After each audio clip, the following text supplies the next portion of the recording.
देवादिदेव श्री आदिनाथ भगवान की, शासन नायक भगवान महावीर स्वामी की, चार्य चक्रवर्ती आचार्य शांति सागर जी महाराज की, संत श्रोमणी आचार्य धर्म सागर जी महाराज की, वात्सल रत्नाकर आचार्य विमल सागर जी महाराज की, मर्यादा शिष्योत्तम आचार्य भरत सागर जी महाराज की, राष्ट्र संत आचार्य श्री 108 विद्यानंद जी महाराज की, आचार्य श्री 108 सुत सागर जी महाराज की, प्रज्ञा सभा मुनि श्री 108 अमित सागर जी महाराज की, ढाई दीप में 3 कम 9 करोड़ मुनिराजों की।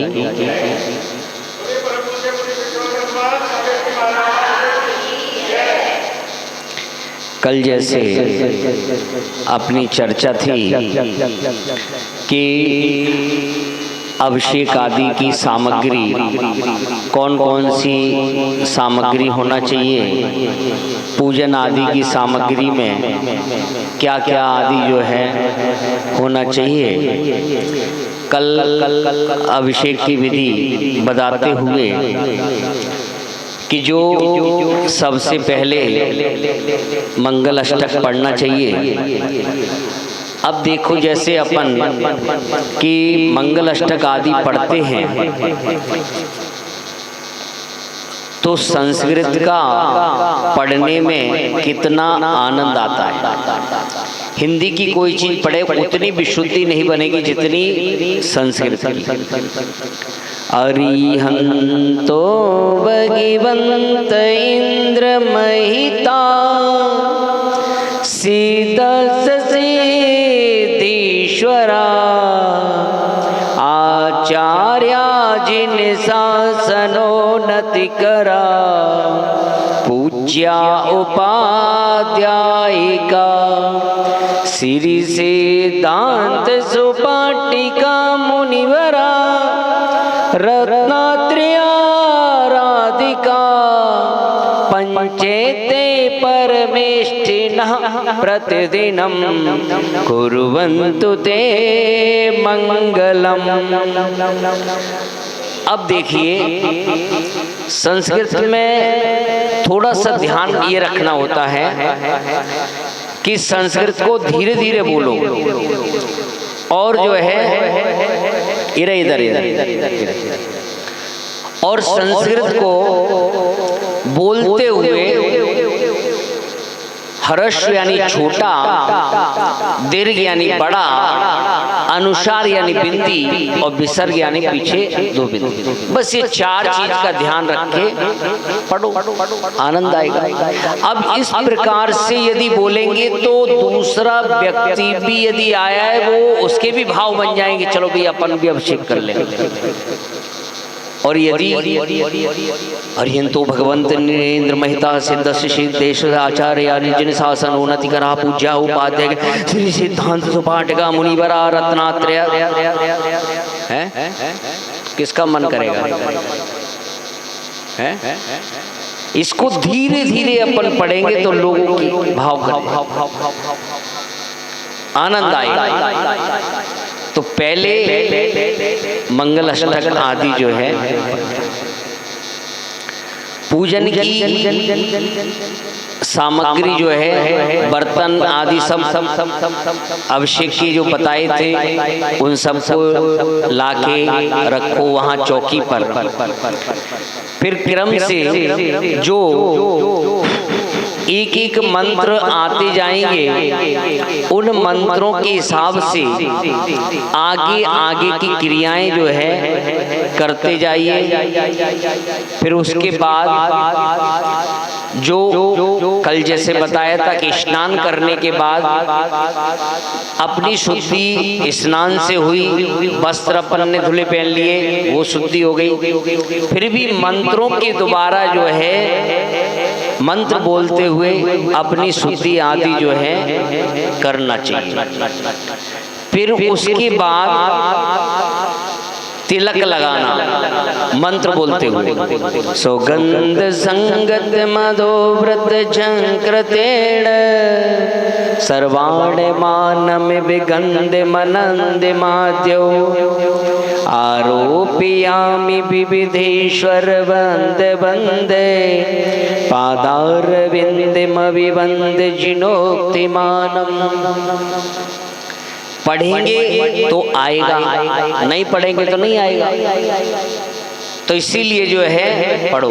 गलत भी पढ़ा जा रहा है तो आज गलत पढ़ा है तो कल सही भी पढ़ेंगे, पढ़ेंगे नहीं तो आएगा। तो नव स्थानों पर चंदन लेपन आदि जो है करना चाहिए। तो चंदन माथे पे लगाना, हृदय में लगाना, भुजाओं पे लगाना, दक्षिण उत्तर भुजाओं पे लगाना, कंठ पे लगाना, हाथ पे, और जो है सीने पे लगाना, कान पे, दोनों कानों पे लगाना। ऐसे इस प्रकार से नव स्थानों पर चंदनम लेपनम करोमि स्वाहा कि नव स्थानों पे चंदन लगाना चाहिए। ठीक है ना। वो कल जैसे बताया था कि इंद्र के समान वेशभूषा, ठीक है ना, और फिर उसमें भी तिलक आदि लगा दिया तो और सुंदर लगने लगे।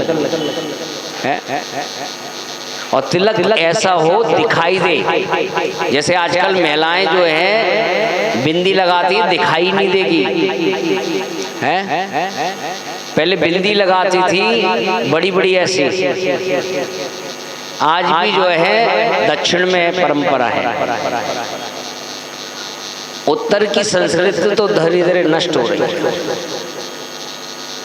ये कुमकुम संस्कार होते हैं महिलाओं के, कुमकुम संस्कार, टीकी दिखाई देना चाहिए, लेकिन नहीं है। मांग भर दी है, पहले मांग इतनी इतनी लोग भरते थे महिलाएं, मांगे छोटी थी, और अब बिंदी इतनी सी, मांग इतनी सी, गाड़ी बड़ी वाली चाहिए, है? ये हमारे श्रृंगार में आता है। तो पूरा व्यवस्थित रूप से श्रृंगार आदि जो है होना चाहिए। उसके बाद मंत्रों का उच्चारण करते हुए, श्लोक छंद पढ़ते हुए भूमि शुद्धि करना। भूमि शुद्धि करने के बाद जो पीठिका है, चौकी है, उस चौकी पर जल से उसको प्रक्षालन करना, उसको धोना। धोने के बाद मंत्र बोलते, ओम राम ह्रीं पीठ प्रक्षालन करोमि स्वाहा। छंद ना बोल पाओ तो मंत्र तो कम से कम बोलो। उसके बाद कपड़े से जो है क्या करना, मार्जन पोंछना उसे, और फिर श्रीकार लिखना। श्रीकार जरूर लिखना चाहिए। अब बड़ी समस्या है, श्रीकार जो है कहाँ लिखे, श्रीकार कहाँ लिखे? तो जहां पर श्री जी को, श्री यानी लक्ष्मी, श्री किसका प्रतीक है? लक्ष्मी। कौन सी लक्ष्मी? अंतरंग लक्ष्मी और जो है बहिरंग लक्ष्मी। अंतरंग लक्ष्मी क्या है? अनंत दर्शन, अनंत ज्ञान, अनंत वीर, अनंत सुख। और जो बहिरंग लक्ष्मी शंभु शरण आदि जो है बहिरंग लक्ष्मी। ऐसी लक्ष्मी प्राप्त करने के लिए जब ये लक्ष्मी मिल जाए ना तो मोक्ष तो होगा ही होगा, कहीं नहीं जाएगा। तो ऐसे जो है श्री लिख के मंत्र पढ़ते हुए ओम ह्रीमरम श्रीकार लेखनम करोमि, ठीक है, इसके छंद भी है, श्रीकार लिखें। अब श्रीकार जो है केसर से, चंदन आदि से। अब कुछ लोग जो है अपनी अकल एक्स्ट्रा, क्योंकि आजकल हर व्यक्ति अपने आप को होशियार से होशियार समझता है, और जो कहीं पर अपनी होशियारी दिखाता है उस व्यक्ति को बेवकूफ कहा जाता है। और जो आचार्यों की विधि में होशियारी दिखाएगा वो तो फिर क्या कहलाएगा। तो श्री जो है थाल में बीच में सेंटर में श्री लिखना चाहिए। जो पांडुक शिला आदि होती है उसके मध्य भाग में छिद्र नहीं होना चाहिए, छेद नहीं होना चाहिए। गंधोदक आदि जो है निकालने के लिए बीच बीच में ब्रह्म स्थान में छेद कर देते हैं, वहां नहीं होना चाहिए। श्री लिखना, अब कुछ लोग क्या करते हैं कि थाल के बाहर लिखते हैं, बोले कि भगवान को चंदन लग जाएगा। भाई चंदन लगने में दिक्कत क्या है? तो फिर पानी भी नहीं लगना चाहिए। जिस प्रकार से चंदन वनस्पति काय, अब वो कायिक नहीं है, काय जल जो है जल काय है, प्रासुप कर लिया तो नहीं तो फिर पानी भी जल से भी नहीं कर सकते। कुछ लोग क्या करेंगे कि वो थाल के नीचे लिखेंगे तो नई नई अक्कल लगा दी कि श्री लिखकर और उस श्री पर ही श्री को विराजमान जो है किया जाए। चंदन लगने से परिग्रह नहीं होता, चंदन को परिग्रह आदि में नहीं लिया। उमा स्वामी श्राप का चार पढ़िए, का भगवान की चरणों में लगाकर चंदन लगाना। आप चंदा प्रभु भगवान का अर्घी पढ़िए, सज आठों द्रव्य पुनीत आठों अंग नमो अष्टम जन्मीत अष्टम अविनिश चंदनाथ दुति चंद चरणन चंद लगे। भगवान की चरणों से चंद लगने के लिए तो श्री जो है वहां पर श्री लिखना मंत्रों के साथ थाली में। उसके बाद आगे बढ़े, एक दीपक जलाकर रखें क्योंकि आरती करनी है, और आगे चले क्रियाओं में 10 दिक्पालों का आह्वान। तो 10 दिक्पालों के जो अर्घ आदि है वह समर्पित करें मंत्र बोलते हुए, जैसे ओम आम क्रूम रीम इंद्र आगच्छ। आप हमारे इस कार्य में आकर प्रतिकृताम समर्प्यामि, उन्हें निर्पामति श्वा नहीं बोलते, ये भेंट दे रहे, और आप हमारे इस कार्य में आकर संयोगी बने, किसी भी दिशा आदि से उपद्रव्य आदि ना हो। तो ऐसे 10 दिक्पालों का आदि जो है आह्वान आदि करना चाहिए। उसके बाद कलश स्थापित करें, तो जल का कलश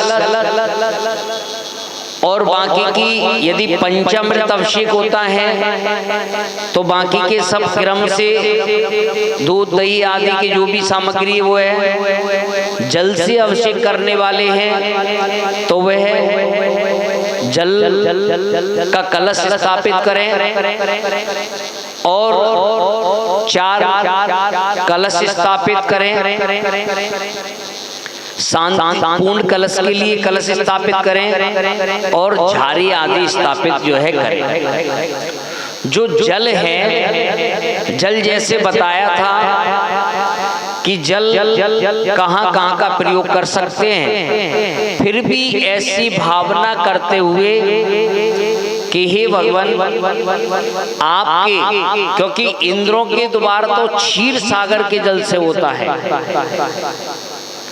लेकिन यहाँ हम जो है हमारे जम्बू द्वीप में बहने वाली जो महान नदियां हैं, कितनी 14 नदियां, उन नदियों का जल पद्म, महापद्म, तिगित्री, केसरी, पुंडरिक, महापुंडरिक, गंगा, सिंधु, रोय रोहितासा, हरि हरिकांता, सीता शीतोदा, नारी नरकांता, स्वर्ण रूपकुला, रक्ता रक्तोदा, ऐसी जो नदियां हैं उन महान नदियों का जल मैं यहाँ पर स्थापित करता हूँ। उससे भगवान मैं अभिषेक करके अपने पापों का प्रक्षालन करूँगा। तो एक श्रीफल ले, देखिए कभी भी भगवान के सामने, कहाँ भगवान के सामने, गुरु के सामने, ज्योतिषी, वैद्य, राजा, इनके पास कभी खाली हाथ नहीं जाना चाहिए। यानी हाथ में भेंट जरूर होना चाहिए। तो इस प्रकार से कि फिर मंत्र बोलते हुए, कोई भी अर्घ बोलते हुए, और जब कुछ भी नहीं आए तो फिर एक अपना सदाबार है, उदक के चंदन तंदुल पुष्प के, चर सुदीप सुधूप फलाद के, धवल मंगल गान रवा कुले, जिन ग्रहे जिन नाथ महम जे। इस प्रकार से छंद बोले, ओम ब्रीम परम ब्रह्मणे नंतानंद ज्ञान सकताय, अष्टदोष रहताय, षट चतुर्गुण सहताय, अरहत परमेष्टि ने प्यो, अनरपति प्राप्ताय, अर्घम निर्पामति स्वाहा।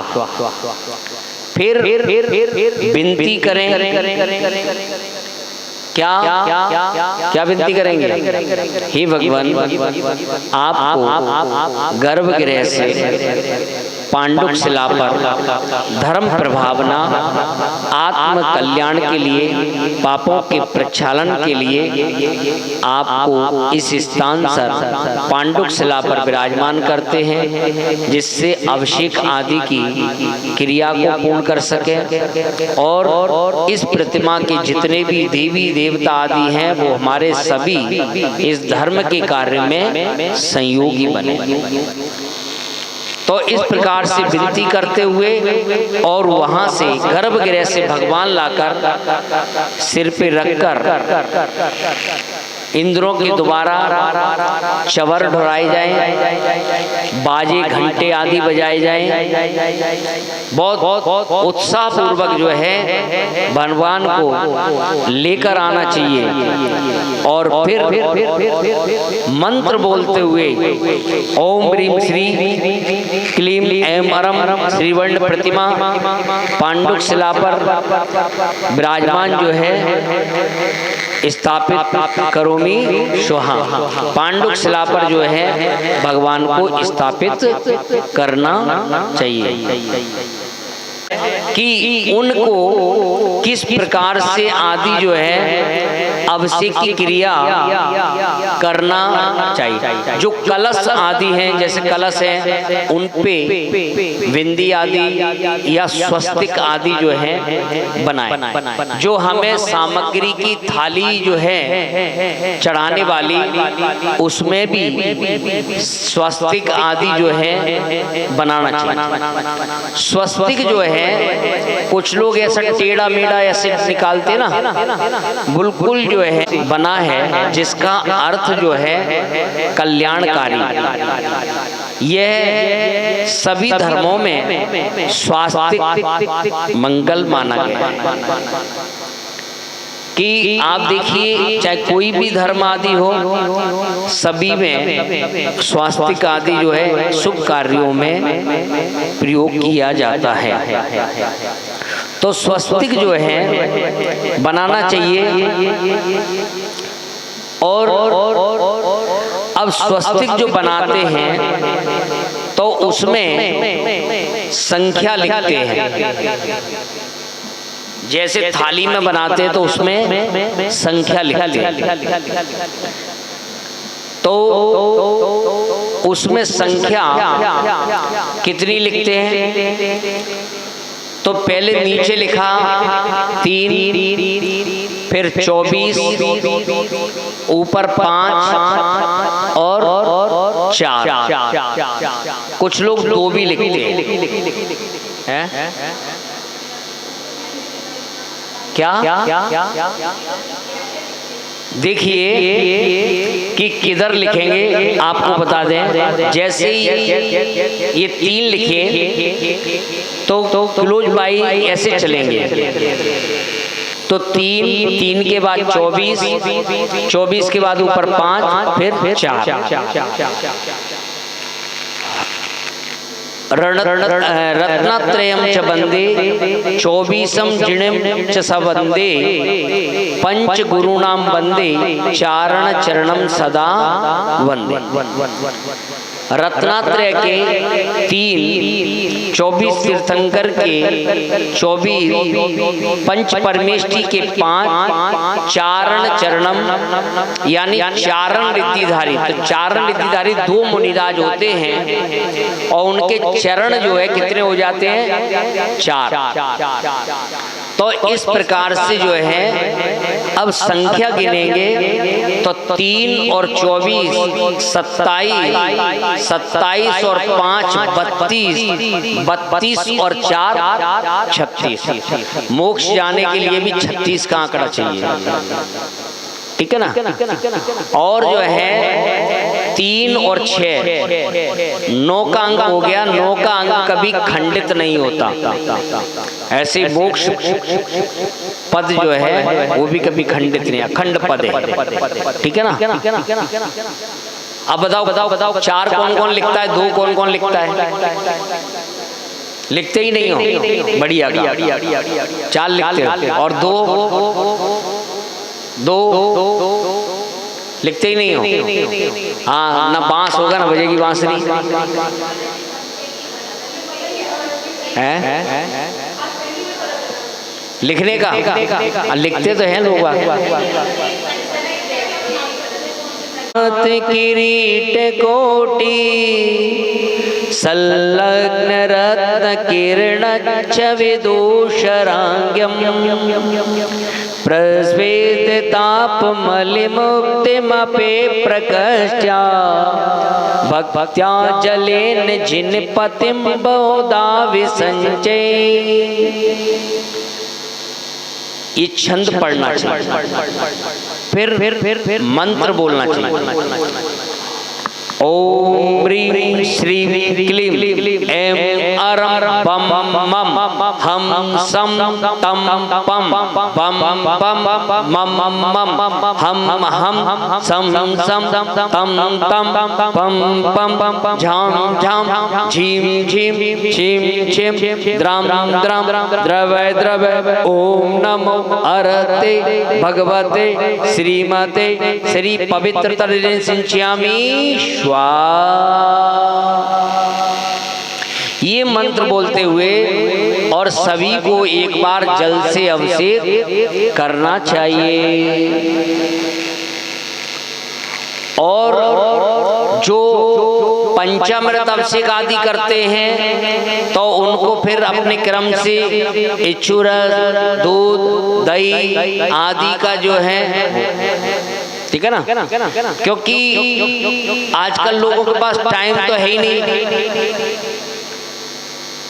तो अब उसमें टाइम लगेगा साफ करने में भी, उसमें भी मार्जन करने में। तो उनने क्या किया कि जो है ये अभिषेक पंचामृत करने से जीव हो जाते हैं, वो हो जाता है, शुद्ध ही नहीं मिलता है। तो जब शुद्ध नहीं है, तुम जो है ये खा पी रहे हो, क्या शुद्ध खा रहे हो? और अशुद्ध खाने वाला भगवान का अभिषेक भगवान को स्पर्श करने का अधिकारी नहीं है। जो अभक्ष खा रहा है वो भगवान को स्पर्श करेगा क्या? क्या उसको सम्यक दर्शन होगा क्या? ऐसे व्यक्ति तो भगवान का स्पर्श करने का अधिकारी नहीं है। तो सामान इकट्ठा तो क्या दूसरे को क्या झूठा ही गलत बता दिया। अरे हम नहीं करें, नहीं कर पा रहे बात अलग है, लेकिन कभी किसी को गलत आदि ठहराने का अधिकार तो नहीं है।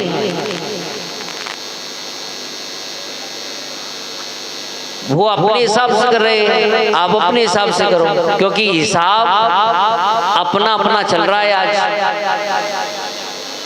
शास्त्र का तो हिसाब है ही नहीं, अपने अपने। भाई हम तो अपने हिसाब से करते हैं, करो भैया अपने हिसाब से, फिर तुम्हारा क्या करना है। जिसका अपने हिसाब है उसका कोई आगम नहीं होता, उसका कोई शास्त्र नहीं होता। वो अपनी मर्जी से जो भी करे, वो क्या कर रहा है, मन मर्जी कर रहा है, करेगा भाई। तो भाई टाइम नहीं है तो इसका मतलब ये थोड़ा कि दूसरा गलत है। वो कर रहे हैं, उनको अपने हिसाब से करने दो, तुम अपने हिसाब से, सब अपने अपने हिसाब से कर रहे हो। लेकिन जहाँ शास्त्र के अनुसार होना है वह विधि तो पूर्ण क्रम से ही होगी, उसमें कोई फेरबदल नहीं काम है। और ऐसी कोई वस्तु नहीं जो उपलब्ध नहीं हो। हमारा प्रमाद आदि है तो हमें कुछ भी उपलब्ध नहीं है, प्रमाद नहीं है तो हम चाहे वो हर चीज मिल सकती है। आज लोग जो है चांद पे पहुंच रहे हैं और तुम कहे कि हमें क्या दूध दही नहीं मिल रहा। ऐसा हो सकता है क्या? नहीं हो सकता। तो पंचामृत करने वाले वो अपनी क्रियाओं को क्रम से जो है वह करते हैं, और जो जल आदि से करते हैं वह अपने अपने क्रम से। तो जल और जल के बाद जो है फिर चतुर्कोश करना है, तो 4 कलश ने अन्यथा शांति धारा आदि जो है। लेकिन कोई भी छंद आदि को पढ़ते हुए मंत्रों के साथ, ऐसा नहीं कि फुला लिया और जो है कलश ढोल रहे हैं। आप देख लेना पुजारियों के मुंह हैं। अरे अहोभाग्य सौभाग्य भगवान का अभिषेक कर रहे, उत्साह होना चाहिए,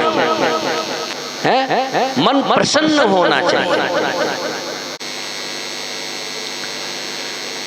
गंध यानी सुगंधित, उदक यानी जल, दोनों को मिला दिया जाए तो उसका अर्थ होता है सुगंधित जल। जो है कि जो जल मंत्रों सहित भगवान की प्रतिमा से स्पर्श होकर आता है वह गंधोदक कहलाता है। गंधोदक वंदनीय क्यों है? जिन बिंब प्रतिष्ठा की विधि में पंच कल्याणक के माध्यम से प्रतिमा के ऊपर मंत्रों का आरोहण मुनि राजों के द्वारा किया जाता है, जब जल जिन बिंब प्रतिमा पर अभिव्यक्त होता है तब मूर्ति के चारों ओर प्रभावित होने वाला सूर्य मंत्र उसे पूज्य बना देता है, तथा वह गंधोदक वंदनीय है, चमत्कारिक हो जाता है। गंधोदक किस प्रकार लेना चाहिए? गंधोदक लेने से पहले जल से हाथ धोकर विनय पूर्वक अपने दाएं हाथ के मध्यमा और अनामिका उंगली से लेना चाहिए। एक बार में ही इतना गंधोदक लेना चाहिए ताकि बार बार उंगली न डालनी पड़े। यदि चम्मच हो तो चम्मच से गंधोदक लें, क्योंकि तुम्हारे कोई नाखून बड़े हैं उनमें गंदगी भरी है, वो डबो दिए है ना, हाथ कैसे वैसे हैं, है ना, तो चम्मच आदि हो। और नहीं तो आजकल वो चलाता ना, वो हाथ नीचे कर देते थे हैं।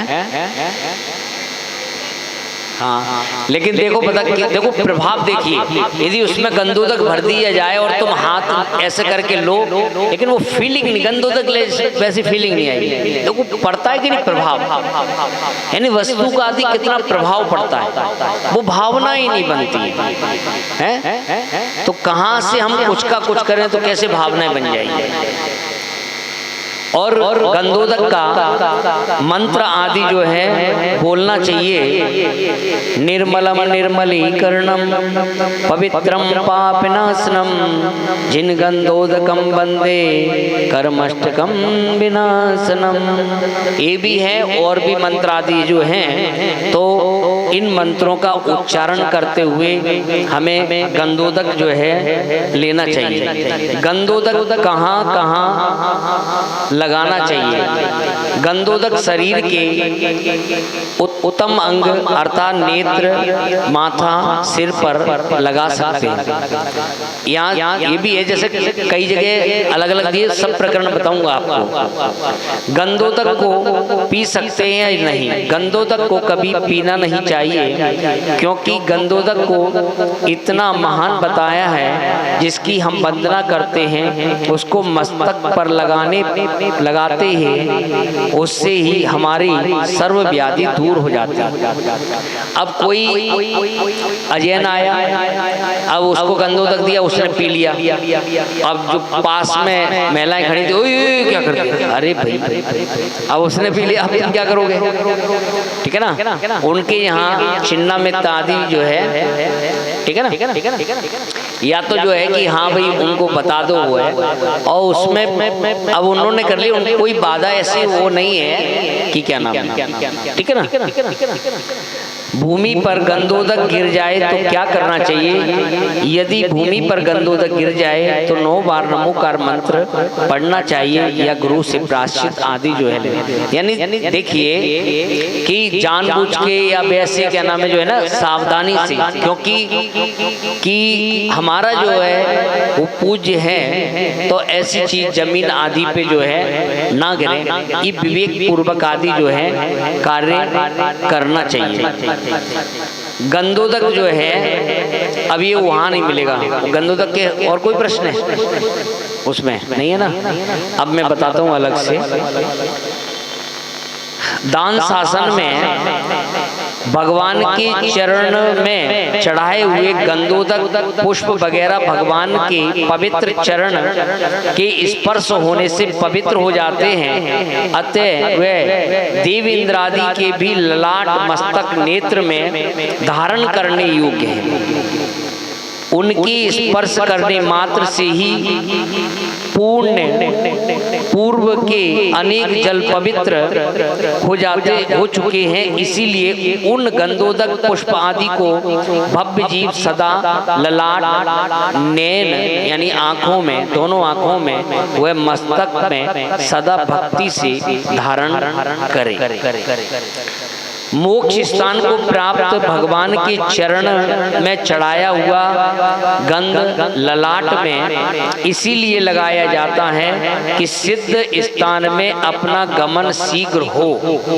यहाँ लगाते कि सिद्ध।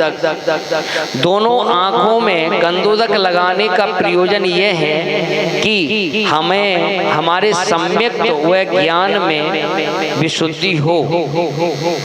भगवान को चढ़ाया हुआ पुष्प मस्तक में धारण करने का प्रयोजन यह है कि हमारे आत्म तत्व की सिद्धि हो।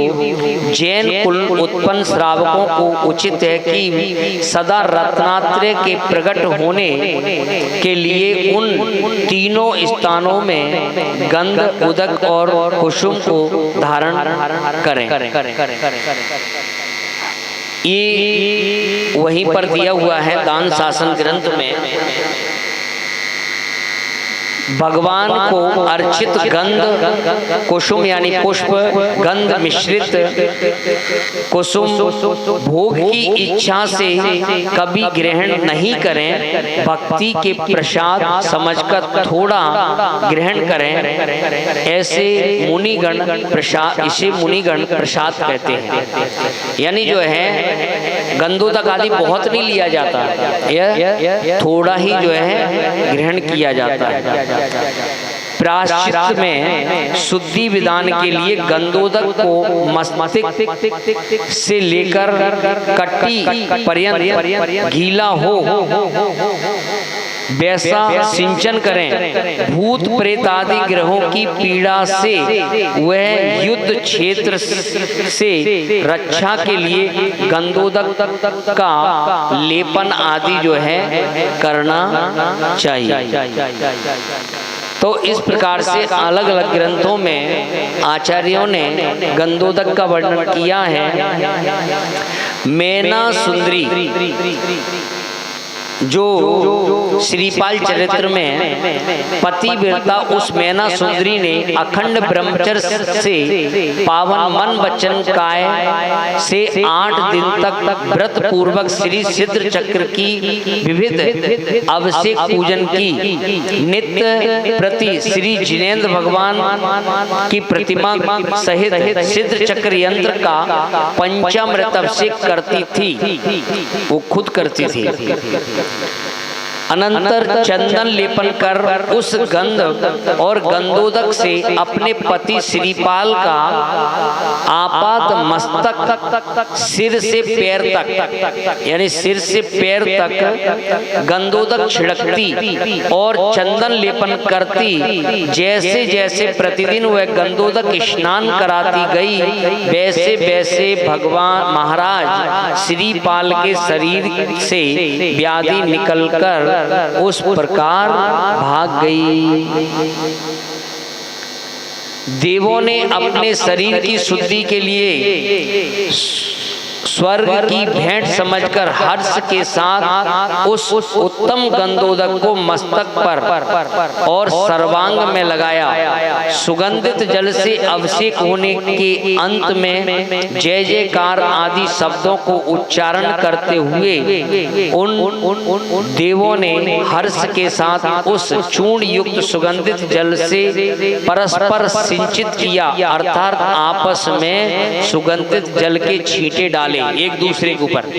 क्योंकि क्या होता है, जब वो अभिषेक होता है तो वहां तो बड़े बड़े घड़े होते हैं, नदियां बह जाती हैं और एक दूसरे के ऊपर अभिनय का भाव नहीं है। क्या यदि कहीं पीड़ा आती है वहां आपने लगाया है, लेकिन अंदर हमारे क्या नहीं है, अभिनय का भाव नहीं है।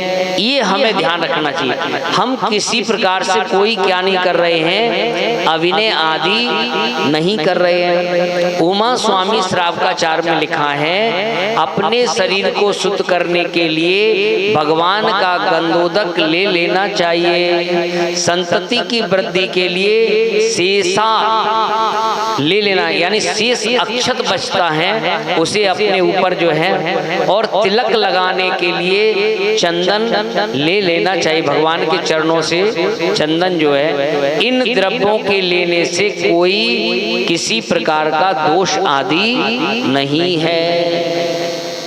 ठीक है ना। तो इस प्रकार से जो है वर्णन आदि किया है। आज अपन यहाँ तक रखते हैं और कल अपन आगे की चर्चा करेंगे।